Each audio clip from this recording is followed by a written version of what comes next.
Magandang hapon po, mga katipon. Ang ating pong programa ngayon ay minarapat kong i-title na ang ating Katipunan.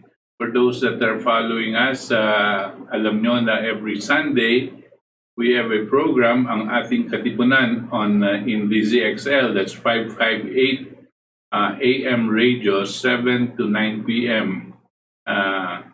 Sa tuwing linggo ang ating Katipunan. Pero since I'm going to be hosting this, I will try to get the 1 week segment during the week and come out with what I think are quite important issues, maski mga iba medyo baka mabigatan o makornihan or whatever. Pero sa palagay ko po, importante ito, lalong-lalo na sa ating pagkakaintindi as to what's going on and happening around us. No? Lalong-lalo na sa larangan ng economics. Pag sinabi po natin economics kasi, madalas nagte-turn off po yung mga iba natin mga kasama dahil, ay nako, hindi ko kaya yan.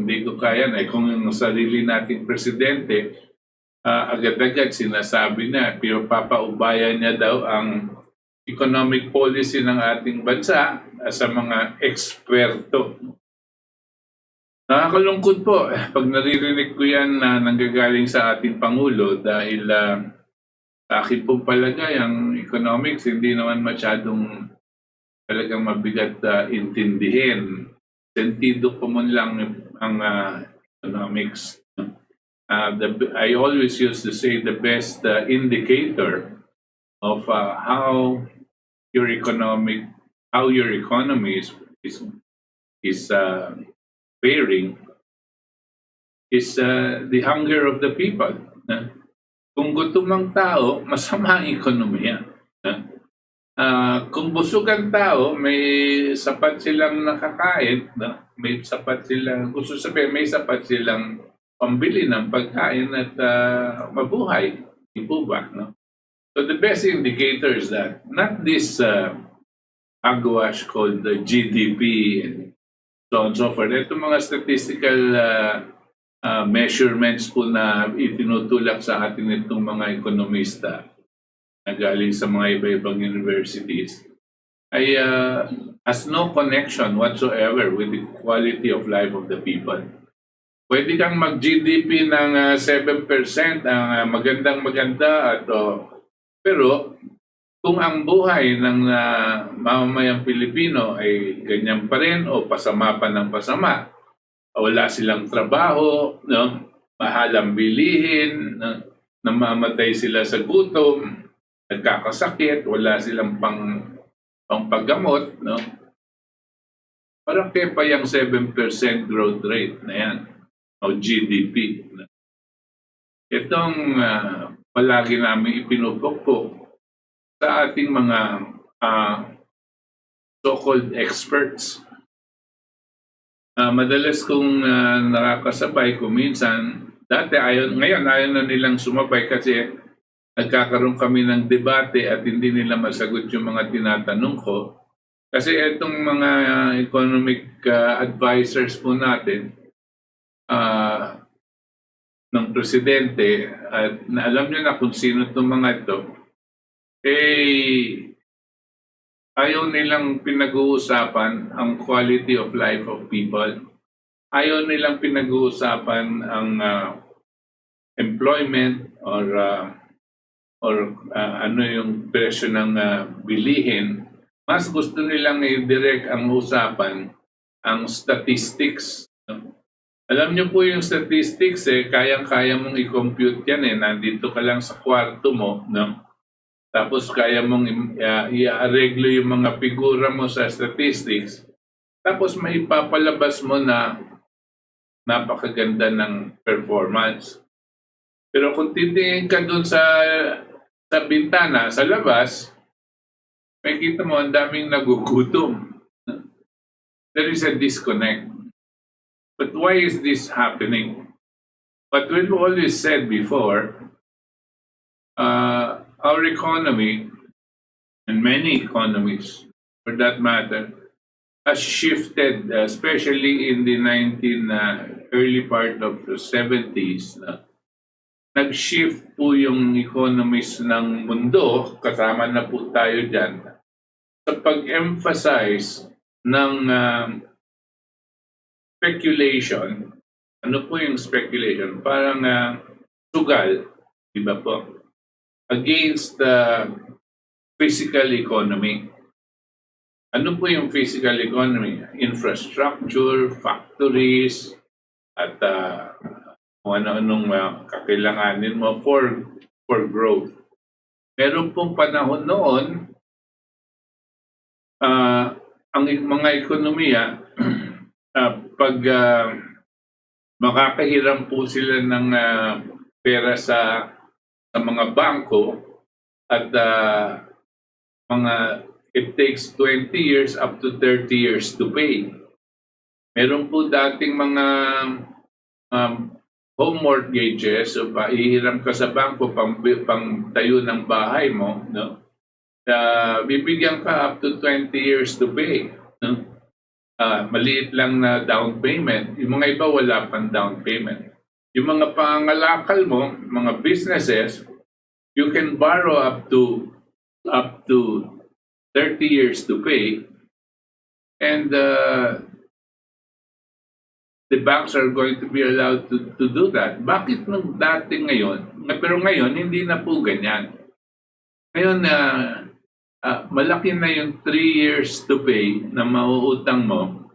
Pagkatapos, kinakailangan every year, rini-review pa yung utang mo.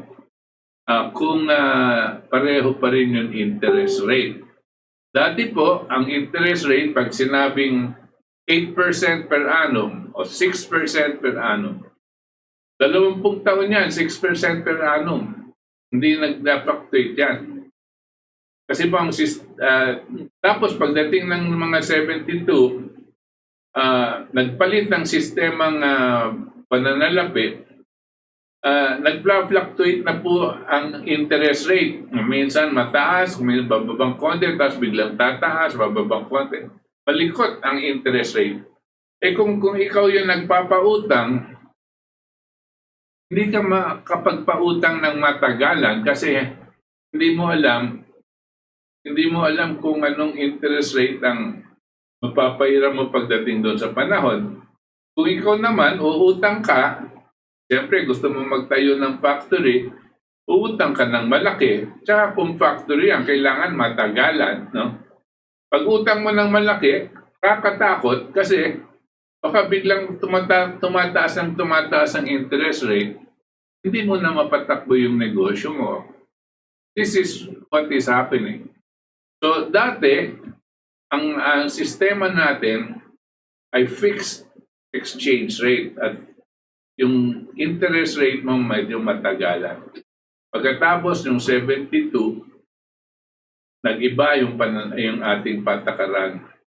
They stopped the system of the economic order at that time, which was being governed by ang tinatawag nating Bretton Woods Agreement. Yung sistema dati, pagkatapos ng gera, pagkatapos ng World War II, hanggang 1972, 71, 72, ang sistema po nun ay fixed exchange rates. So sabihin, ang palitan ng salapi natin, hindi nag-iiba. Kung 2 to 1 yan, o 3 to 1, o 4 to 1, 4 to 1 ng matagalan. Now, tapos dahil diyan sa hindi nagpapalit ang exchange rates mo, kaya ka ngayon pahiramin ng bangko ng matagalan. Kasi lalong-lalo na yung mga nahihiraman natin from abroad, tapos magkakaroon tayo ng pondo para mapahiram naman sa mga pangangalakal. Dahil walang change dito sa palitan ng pera, kaya mong bigyan ng interest rate tapos matagalan. Ngayon, napinalitan nila yung sistemang yan to a floating exchange rate. Ibig sabihin, ang palitan ng pera, nag-fluctuate. Minsan, 7 to 1, tapos 8 to 1, tapos 10 to 1, at yun ang nangyari. Dahil dito sa exchange rate, hindi ka ngayon makahiram ng matagalan. At hindi ka rin papahiraman ng matagalan kasi yung mga bangko na kumukuha ng pera para ipahiram sa iyo, hinihiram din naman nila sa iba. So hindi din fixed exchange rate, floating exchange rate. That means pwedeng tumataas ang interest rate. Kung ikaw yung negosyante, paano ka naman magne-negosyong matagalan? So imbes na ihiram ka para makabili ng fishing boat, malaking fishing boat, you can go out to the sea so that you can get as many, you can harvest because you're a fishing boat. Siguro, magtatayo ka na lang ng fishbowl operation kasi hindi mo kailangan matagalan. Kaya nakikita nyo, dito sa Pilipinas, nawala ang pagtatayo ng mga factories. Ang nangyari po sa atin, puro maliliit na negosyo ang natatayo. Pang restaurant, kasi ang restaurant, tayo mo ngayon, di ka kumita ng after 6 months, 1 year, serado mo na. Yun lang ang talo mo, hindi po ba? Pero pag ganyan, maliliit lang ang negosyo mo, meron kang negosyong mga yung mga buy and sell, ganyan. Yun lang ang pinapasukan mo. Pero walang matagalan, walang mga factories na pinapasukan. At kung wala kang factories na itatayo, you cannot borrow money so that you can put up industries. What happens to you? You cannot generate labor. Hindi ka pwedeng mag-empleo ng mas maraming tao. Puro pang sarili lang o kaya pang ilan lang. Tatayo ka ng maliit na restaurant, yun lang. Pag yung restaurant itatayo mo, hiram ka sa bangko, 1 year. Kung kumita ka, maganda, pwede kang sumunod at ituloy. Pero yung mga iba, after 1 year, hindi nag-click, serado na. Wala na naman silang empleyado. This is what happens. Before, there were factories, so there was employment generation. Yung factories, yung po ang tinatawag natin physical economy. Pero anong sumusuporta sa factories? Yung mga infrastructure. Infrastructure sa energy, sa tubig, at sa telecommunication, at lahat-lahat na. Bago magkaroon ng mga industriya. Ito, hindi natin binigyan ng pansin. So, kinonvert natin ang ating economy from what would have been a producer economy at naging service economy na lang tayo. Anong service economy? Yan, call center operation, caregivers, nurses, culinary arts, puro service. No? Itong ganitong klaseng ekonomiya, hindi masusustain ang mapasok na labor every year. Yung mga nag-graduate sa mga eskwelahan natin, that is the new labor market that's going to get into the industries. Kung puro service ka, culinary arts, caregiver, call center operations, and all of that, hindi kakayanin itong mga ito na pasukan. Ano pong nangyayari? Ang ginagawa po ng gobyerno natin, ine-export yung mga tao natin. Kasi we cannot absorb, no? We cannot carry the influx of new labor dahil we still have people being educated. So, saan natin pinupunta? Ine-export po natin kung sinong naghahanap ng trabaho. At pag ganyan po, siyempre, alam ng mga yon, Yung mga nangangailangan ng mga trabahador, alam nila kailangan mong palabas yung tao mo dito dahil wala naman trabaho ang tao dito. It becomes a buyer's market. Meaning to say, uh, mura. Mura natin na pinapadala yung mga tao natin at napipilitan silang tumanggap ng murang salaries kasi yung mga citizens of those countries are not willing to accept the type of salaries that our OFW are willing to receive.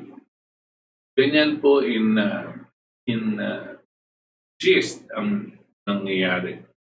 Now, gusto ko pong pasukan para maintindihan din po natin kung anong ibig natin sabihin by speculative investments. Kasi po, sinabi ko kanina, nung meron tayong physical economy, tapos hindi na tayo pumasok sa physical economy kasi pinalitan ang sistema from a fixed exchange rate to floating exchange rate.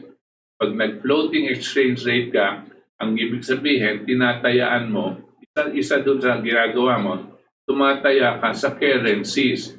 Ay, babagsak ang dollar, dito muna ako sa pesos. O babagsak ang peso at pababa ang peso, papasok ko naman yung pera ko sa dollar. You are speculating. Tapos, because of that, ang sinasabi mo, kikita ka ng pesos, kikita ka ng dollar. Pero what are you doing as an investor? Because you're investing, pero speculating. What are you doing? You're not generating labor with your money. Di ba po? Whereas kung yung pera mo, linagay mo sa isang industriya, mag-generate ka ng labor, tapos mag-produce ka ng produkto. Di po ba?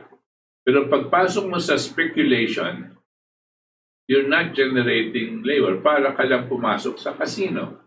At lumalawak yung casino yan. Itong tinatawag natin na stock market, itong tinatawag natin na bond market, at itong mga ibang klaseng commodity futures market, puro speculative yan. Puro speculation.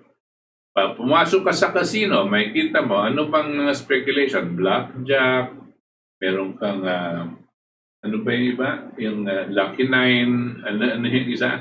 Kung ano-ano sa casino, hindi po ba? No? Ganyan din naman yan, kung saan mo gustong tumaya.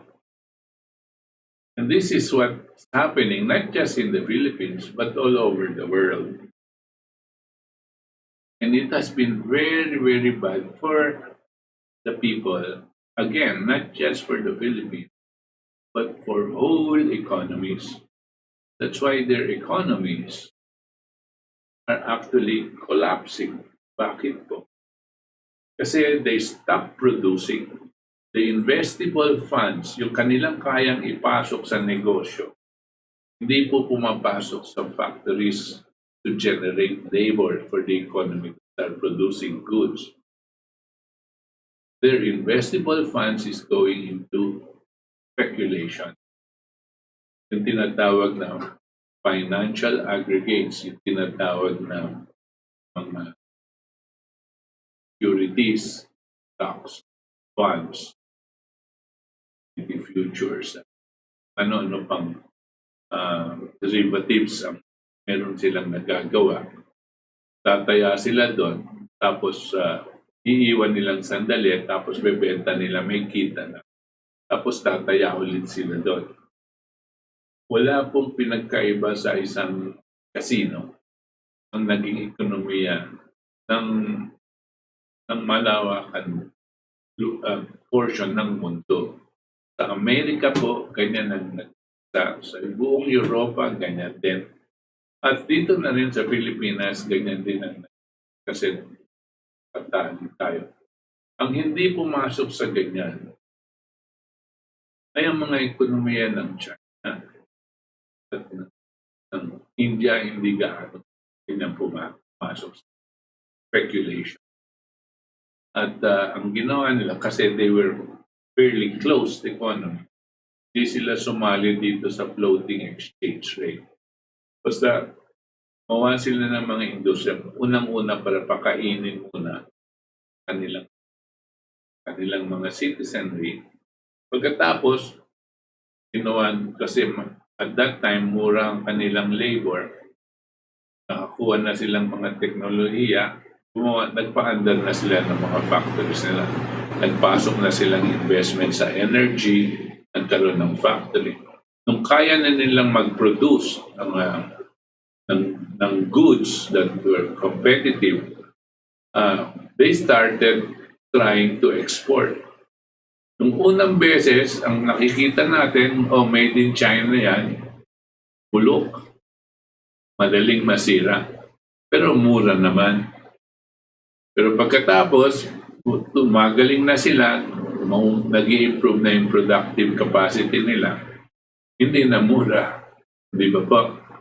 Pero tumataas naman ang quality ng goods. And this is why China is still in that mode of production. But you will see later on why China itself is also at risk. I will explain it. Una-una, let me explain to you, only for education purposes. I would like to show you a curve, a graph. Ang tawag dito yung double curve. Okay, this double curve, what you see there, the blue line is the physical economic output. If your physical economic output is going up, ito yung production ng mga factories mo. Kung tumataas yan, dumadami ang goods that you're producing. No? Yung pula, yung financial aggregates, ito yung mga stocks, yung mga shares of stock ng mga korporasyon na pumapasok sa mga production of goods. No? Ang financial aggregates mo tumataas kasi nagiging more and more productive ka. No? Tapos yung red line dyan, no? Siyempre, susunod dyan, kung maganda ang production mo, ang financial aggregates mo, yung securities mo, yung mga stocks mo, yung mga bonds that you're going to be issuing, will also be going up, no? Kasi sige lang ang production ng goods mo. Yan ang magandang sitwasyon sa isang ekonomiya, no? Ang nag-design nito, walang iba kundi si Mr. Lyndon LaRouche. This is what we equals a healthy economy, wherein the productive capability of an economy continues to rise, and it brings with it, the value that people give to the corporations that are producing goods. Kaya tumataas din yung tinatawag natin financial aggregates. Yan po ang tinatawag natin double curve. So this is the sign of a healthy economy. On the other hand, kanina yung ina-explain ko sa inyong klase, sitwasyon, meron triple curve tayo papakita. Ito yung triple curve. Okay? Titingnan nyo, kanina ang physical economic output, itong yellow line. Pero ang red line ngayon, yung financial aggregates. Nakatandaan nyo yung financial aggregates sa isa, no? Sabi natin, those were the securities, yung mga shares of stock, yung mga bonds and bonds. Tapos yung monetary aggregates. Sinabi ko kanina, ang pinasukan natin, yung speculation at hindi yung mga production. Di ba po? No? Pag sinabi mo, papasukan mo yung speculation, yung red line na yan, ang gagawin mo, yung perang ipapasok mo sana sa mga factories,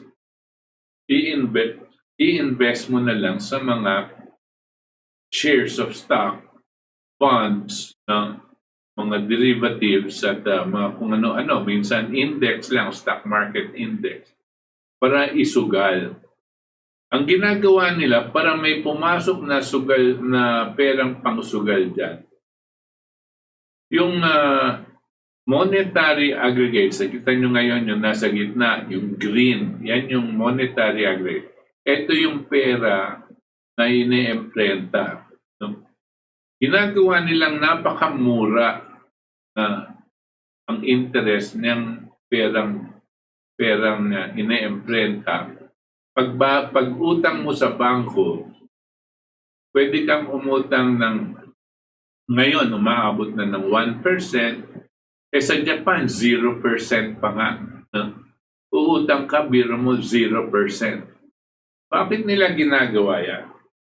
Para kung sino man uutang, hindi pwedeng matagalan, short term lang yan. Kung sino man ang uutang, ipapasok niya ngayon dito sa financial aggregates. Yung casino na sinasabi ko, bibili siya ng shares of stock, bibili siya ng kung ano. Bakit nila ipapasok dyan? Kasi pataas ng pataas ang halaga niyan. So, pag nakakuha silang pera, bibili sila niyan. Tapos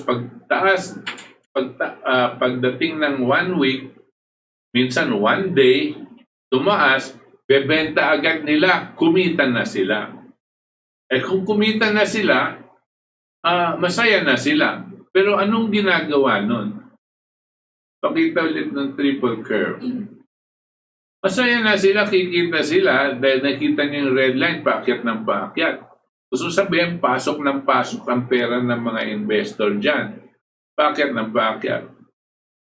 Tapos, bebenta agad. Tapos pag nabenta mo, nakuha mo na yung kita mo, papasok mo ulit yan. Isusugal mo din para kumita ka pa ng kumita, pataas ng pataas. Ang gagawin naman ng mga ng central bank nila, mag-iemprenta para ipakain dito sa pagtaas ng financial aggregates. At maraming kumikita dyan. Pero ano pong nangyayari? Kung lahat ng pwedeng i-invest sa ekonomiya pupunta dito sa sugal na ito, financial aggregates. Kung lahat ng pera pupunta dyan, kasi pang-sugal, mabilis ang kita, ano pong mangyayari dito sa mga factories? Babagsak po ang physical economic output. Nakikita niyong yellow line dyan. Pababa. Hindi po ba? No? Habang pumapasok ang pera papunta sa sugal ng mga shares of stock. Sugal po yan. No? At dahil mabilisan, bibili sila, bebenta, bebenta para kumita ng kumita. Wala po silang generate na labor dyan, tandaan nyo. Walang dumadaming empleo, no? Pero dumadaming kinikita. Pero pabagsak naman yung economic output dahil yung pera na dapat pumunta din sa factory para ma-expand ang production mo, pumupunta sa sugal. So ano pong mangyayari dyan? So walang trabaho, bumabagsak ang production mo, nagsesarado mga factories, pero pumapasok po dito sa sugal. Alam niyo po, isang epekto nito, tumataas ang GDP. Ito yung pinagyayabang nila, Benjok, no, yan, yung mga yan, na tumataas ang GDP. Ang sinasabi nila, anong complain mo? Our GDP is 7%. But you look at that curve and you will see, of course, nakita nyo, the physical economic output went down. That means who is the one that can hire people? The physical economic sector of your economy. Kung hindi ka maka-hire dahil nagsesara na, anong gagawin mo dito sa labor mo na walang trabaho? Hindi naman pala silang lahat mag-speculate dito sa gambling na ito. So anong ginagawa ng ating gobyerno? Ine-export po natin yan para maging alila sa ibang bansa. Imbes na maging factory worker dito. This is what's happening. Now, this is a very dangerous situation. And we kept on warning about this situation because economies will actually collapse. And they have collapsed. The United States is virtually collapsed. Ano pong ginagawa niya? Ang nangyayari po sa Amerika ay ang kanyang production po wala na compared to what it was before.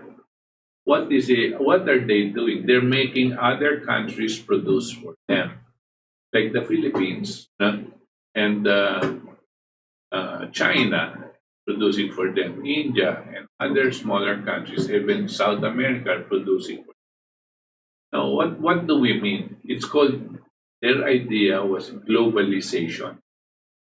Since sila, wala na silang productive capability at hindi na sila pwedeng mag-produce dahil sinarado na rin ang mga ibang factories nila at napakamahal na.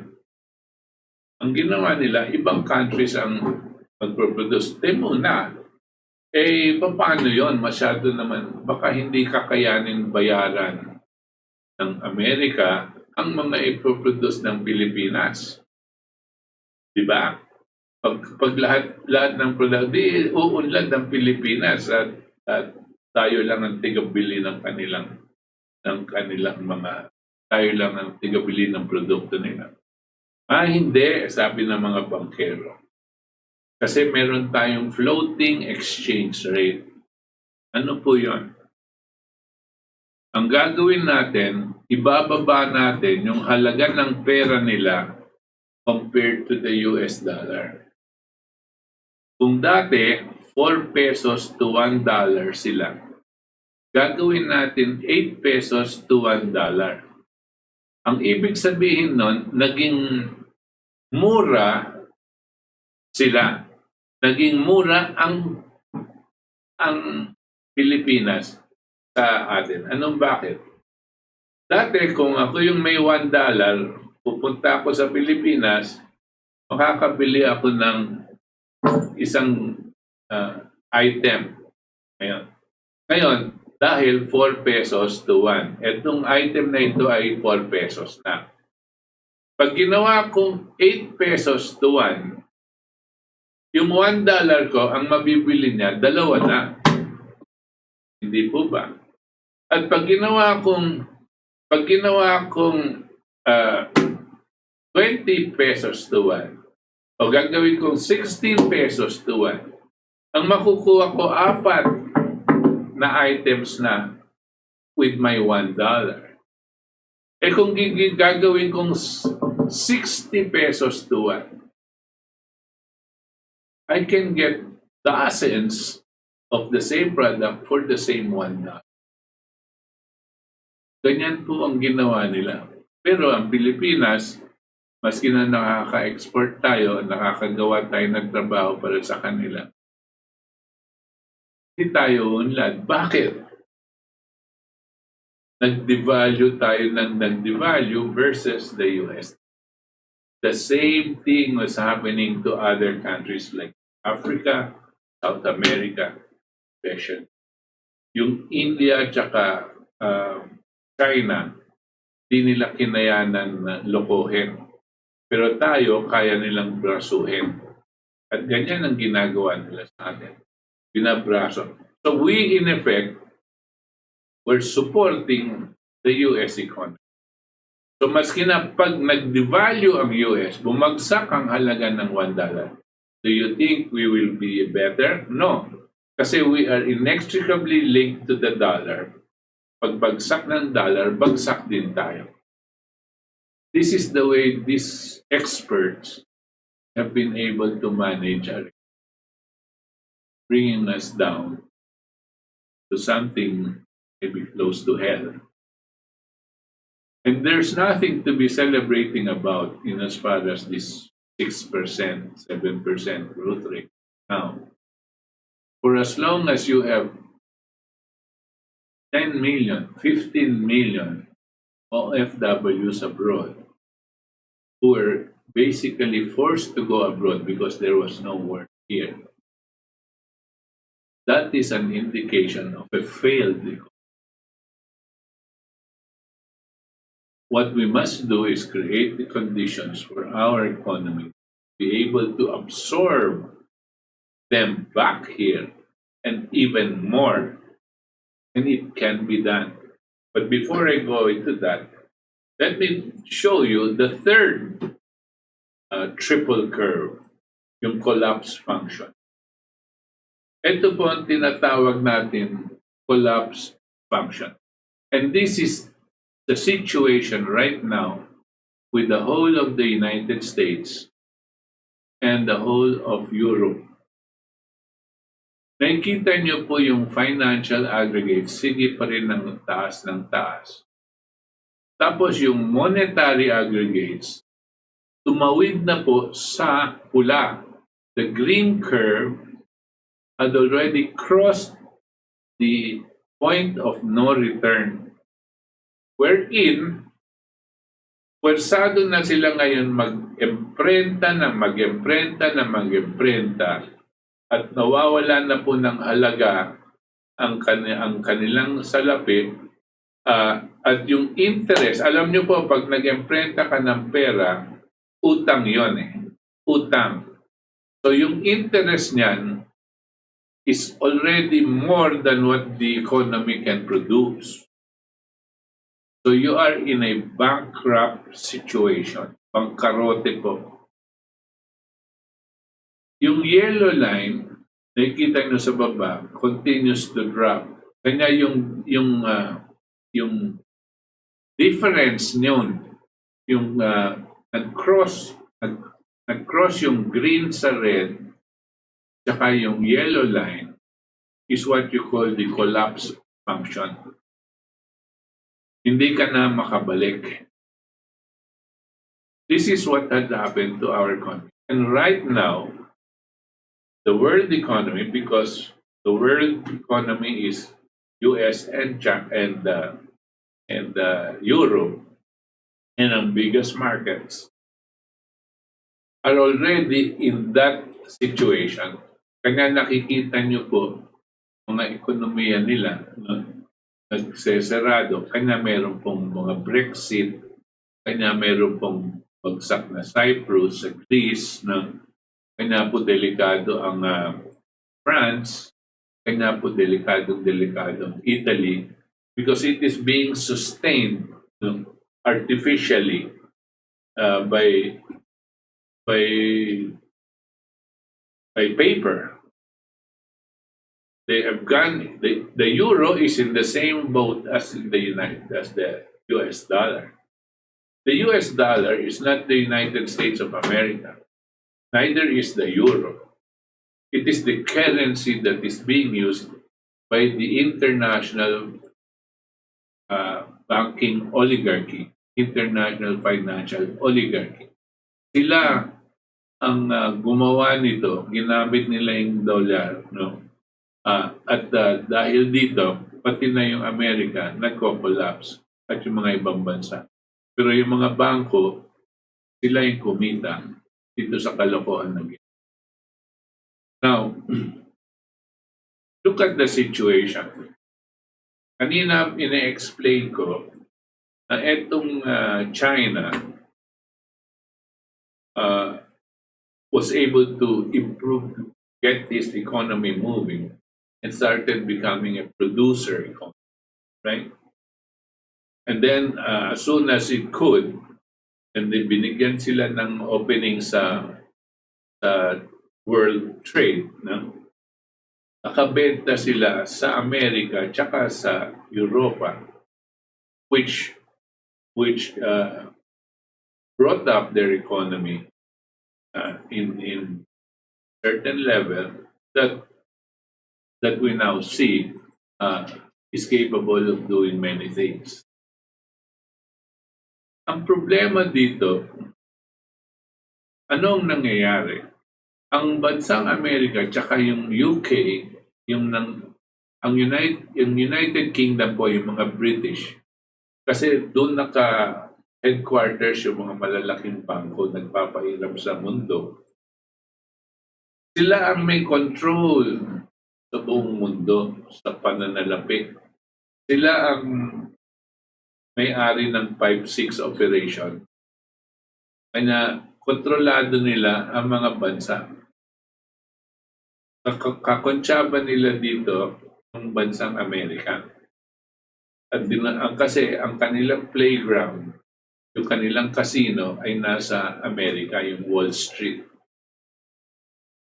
Ngayon, nung nangyayari nga itong sitwasyon na ito, at lumalakas ang China, maganda ang ekonomiya ng China, at ang Russia nakipag-deal sa China na tumulong sa China, tinulungan ng Russia para umunlad na rin. Ang nangyayari, natatakot ngayon itong mga mahawak ng one-sided hegemony over the whole world economy.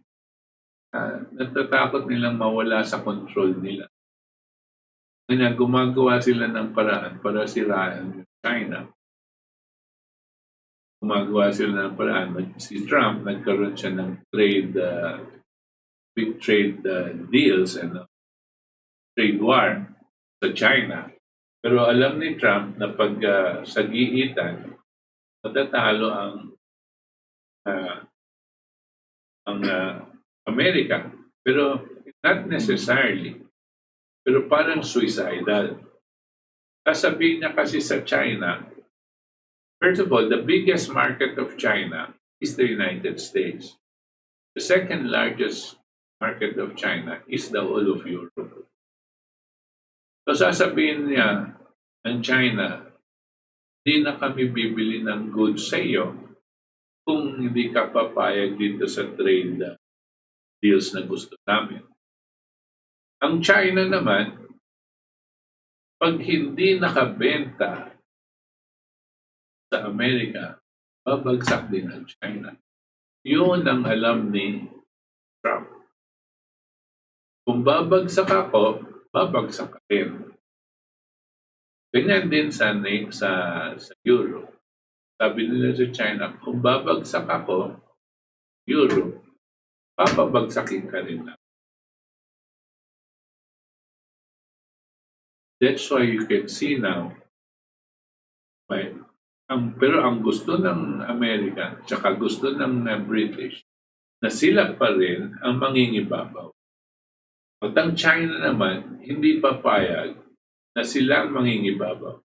Ang gusto ng China, katulad ng Russia, there should be a multipolar world. Meaning, walang nangingibabaw. Pero mga malalaking ekonomiya, magtulungan tayo, let's cooperate with each other.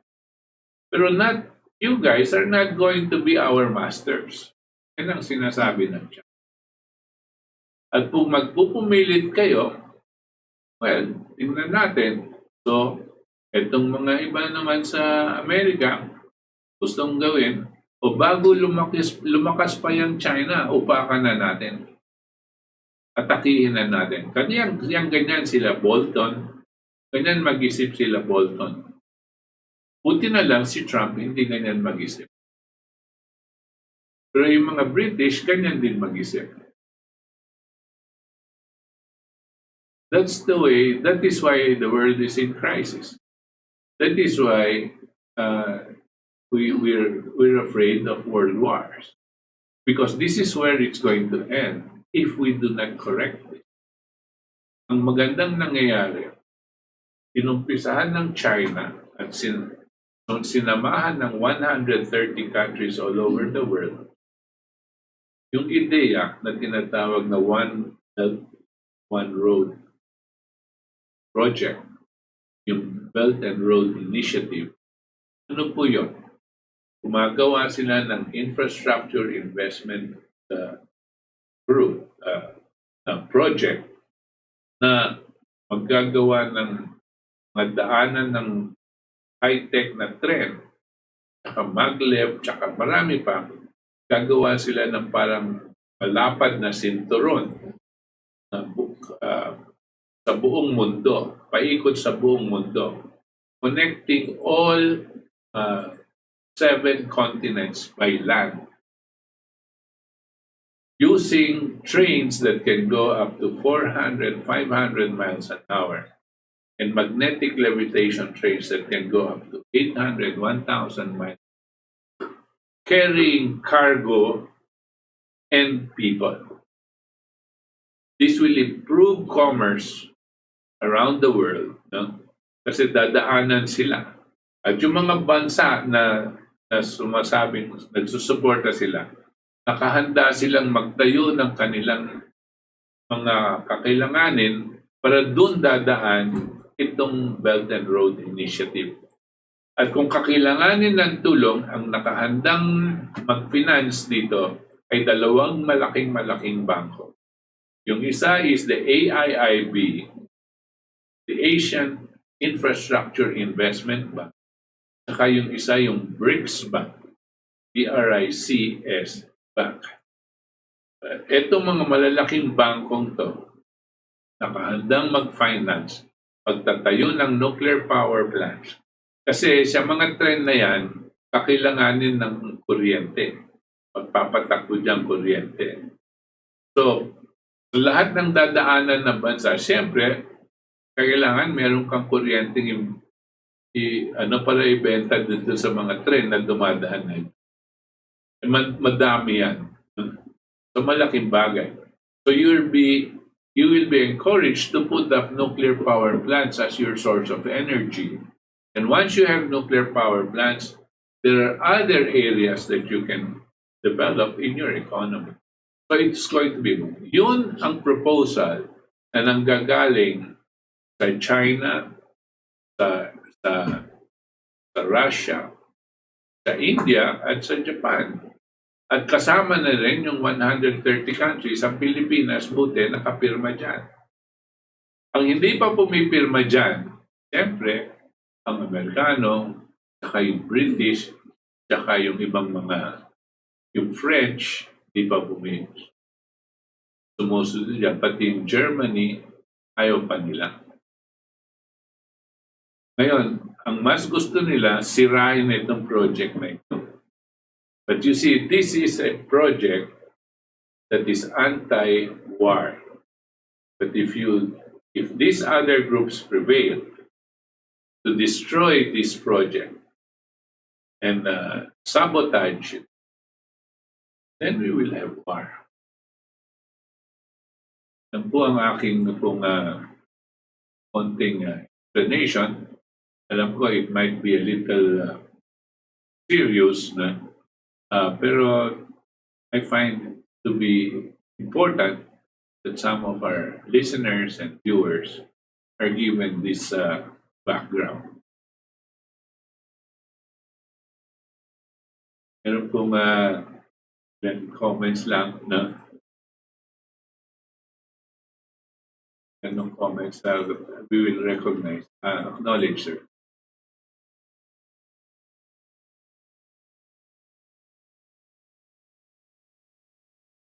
Okay, Alice watching from Japan. Hello, Alice. Priscilla Kajima, konbanwa po, Sir Butch, senior citizen watching. Ganda.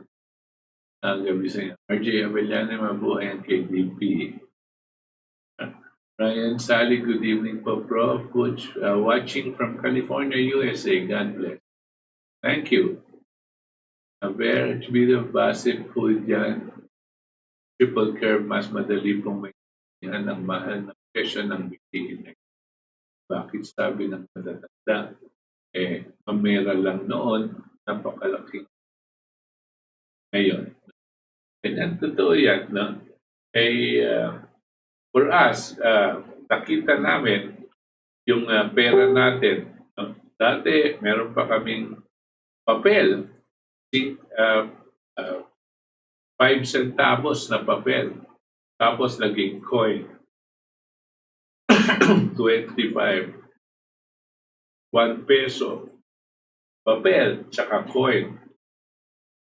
Tapos nawala na yon, di naman yung time, naging 100 pesos na ang pinakamaliit. Pagkatapos ngayon, halos wala na yung 100, 20 pa konti na. 1,000 pesos, laki lang ay alam. Tanya Silverline. Hi, Sir Butch. Hello, Tanya. How are you? Thank you. And Francis Abraham. Hi, Francis. How are you? Long time no see. So, maraming salamat po. Later on, pantabayanan niyo po mamaya si RJ Avellana at siguro sasamahan po natin siya mamaya at di ko lang, palagay ko dadating din yata yung ating isang kasama sa PDP, matagal ko nang hindi nakikita, si Rashid, si Sharif Ibrahim Albani. Dadating po din siguro mamaya. So, antabayanan niyo po yan. Magandang gabi sa inyo at salamat po at sinamahan niyo ako ngayong gabi.